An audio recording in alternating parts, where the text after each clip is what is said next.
Assalamualaikum and good greetings. So this will be another video which is inspired by some interaction in the comment section, right? So now the reason I'm doing this is because in the interaction one-on-one, basically in the comment section, although it is public to see, right, anyone who goes through the comment can see the interaction there, and then back and forth reasoning, etc. But normally most people do not have the the time to, or the interest to go through all the comments, right? So because it touched on several interesting topics, I would just like to pick up some of those things, make a specific video on it, and open the discussion to a broader audience, right? So hopefully there are other perspective, other opinion, etc., to enrich the discussion. Now, in this discussion, there's a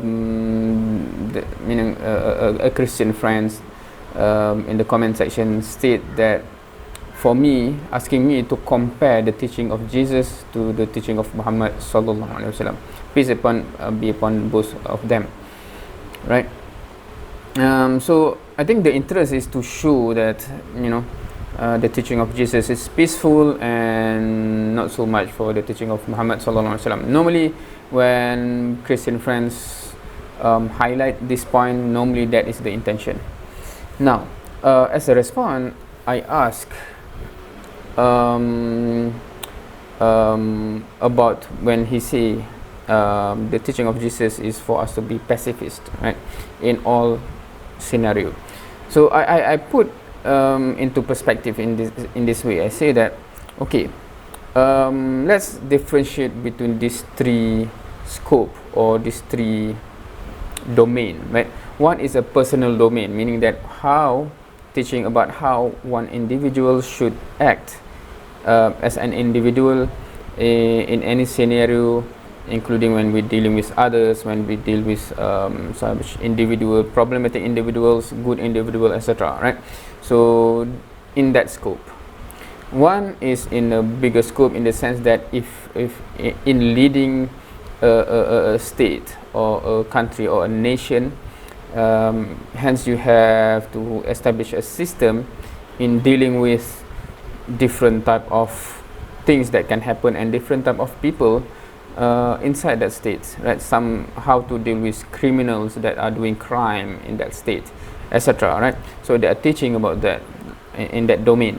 And then also they might be teaching about how, when you have established your state, how to deal with other states, whether they are friendly states, they are accommodating to the belief of the state, or they are hostile to it, or they declare war upon it, right? So those are different possibilities. So what are the teaching there?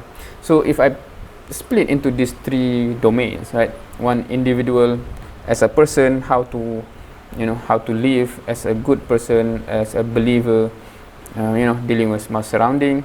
Next, how a state should be governed, dealing with many possibilities, including, for example, criminal, when they kill people, when they rob, when they rape, or whatever, when they damage properties, when they damage environment, how the government should deal with them. And then how the state of a believer deal with other states in various possibilities. Now, Islamic teaching covers all these three scope, right? Hence you can see teaching about individuals, how you deal with your parent, how you deal with your kids, how you deal with your spouse, how you deal with your neighbors, etc., right? So in this case, if you see the teaching, you will not see many contrasting things, right? It's basically along the same line. If you take the teaching of Jesus and teaching of Muhammad sallallahu alaihi wasallam and other prophets, right? We should be behaving good, etc. We should worship our Creator, and so on and so forth.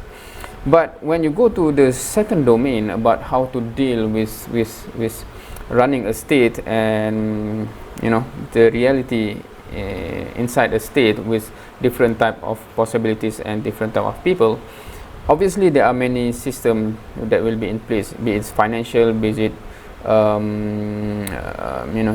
judiciary, criminal law, etc. Right.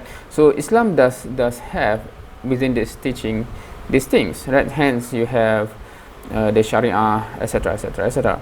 Right. So my question to my fellow Christian friends is that do you think Jesus' teaching includes this domain? And when you say it teaches us to be pacifist, right? Whatever people are hostile over, just be pacifist. Is it just as an individual? Because I can understand that, but is it also as running a state? So if you're a criminal, etc., just be a pacifist, you know. And then you go to the third domain, which is when we have established a state that is run according to the teaching of the prophet revealed by God, and then you have other countries, other states that may have different reaction to it, have different interaction, and including there are countries that in a state of war against you, right? So Islam have teachings dealing with that. So in all the possibilities, it does include a possibility of battle and war, and Islam give you the etiquette, the do and don'ts in war, in battle, right? So hence you get the verse in all the three domains. So are you saying, when you say no, this is different, Jesus says just be a pacifist? I'm using the word used by these Christian friends. I'm not sure whether that word is accepted by all Christians to describe the teaching of Jesus, right? But my question again and again in this interaction to him is that do you really believe that in all the three domains, be it as individual, which is not a problem that much, but even as running a state and dealing with criminals, and running a state and dealing with a hostile state or state in war against you, just be pacifist. Do not, you know, is that really what you believe as a believer, you know, a follower of Jesus? You should do that, really, right? So to me, there's no contradictory between the teaching of Jesus and Muhammad sallallahu alaihi wasallam when you put in perspective of the scope, because it mainly, when you talk about being a believer as an individual, so you just stick within that portion. So it's basically you know, doing good to your parent, etc., etc., etc., have patience, and so on and so forth, right? So not a problem, right?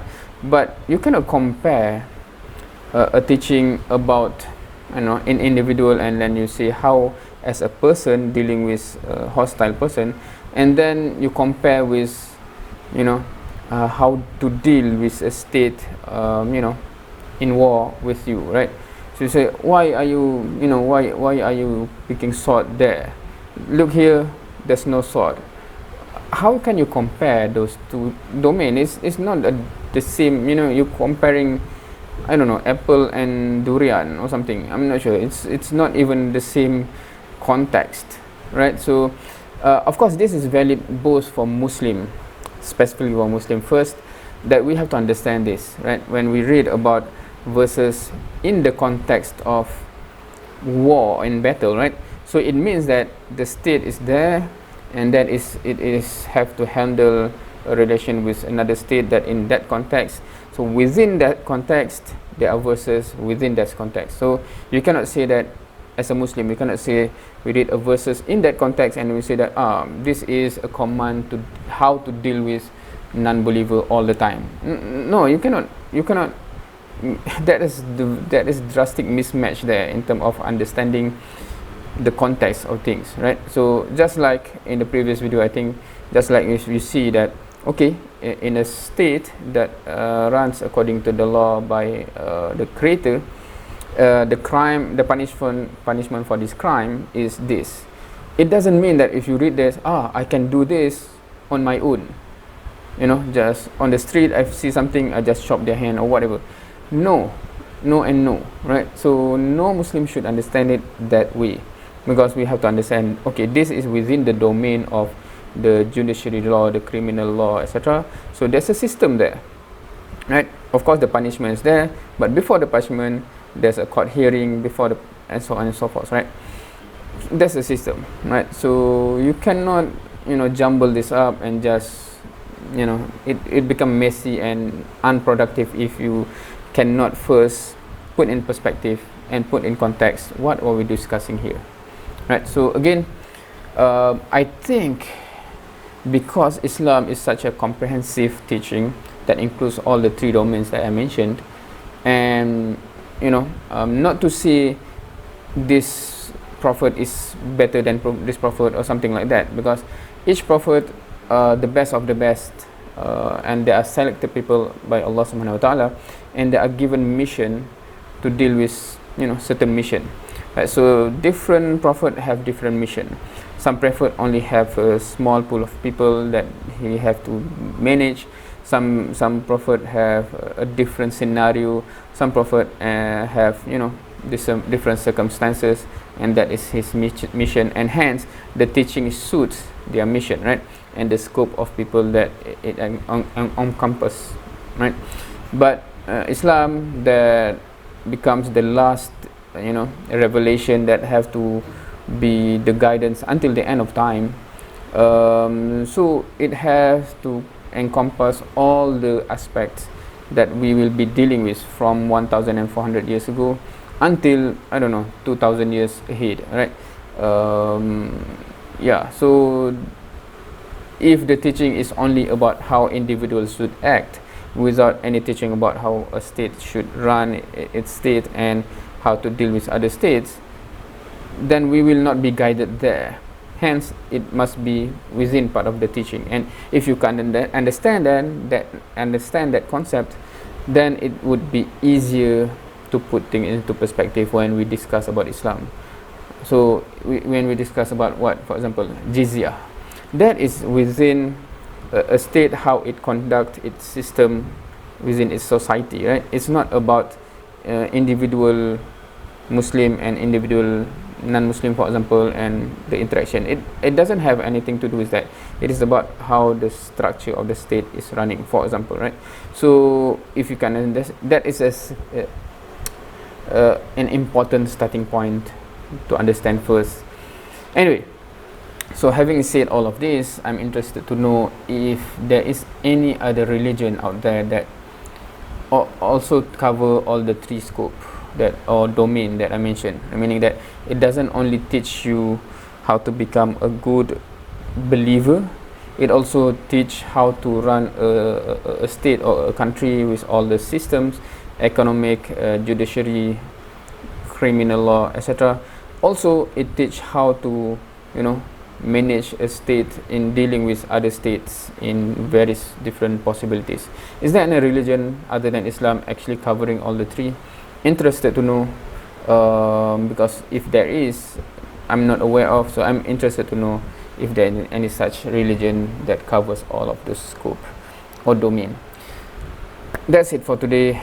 Thank you for watching. Share your opinion, share your perspective, and see you next time.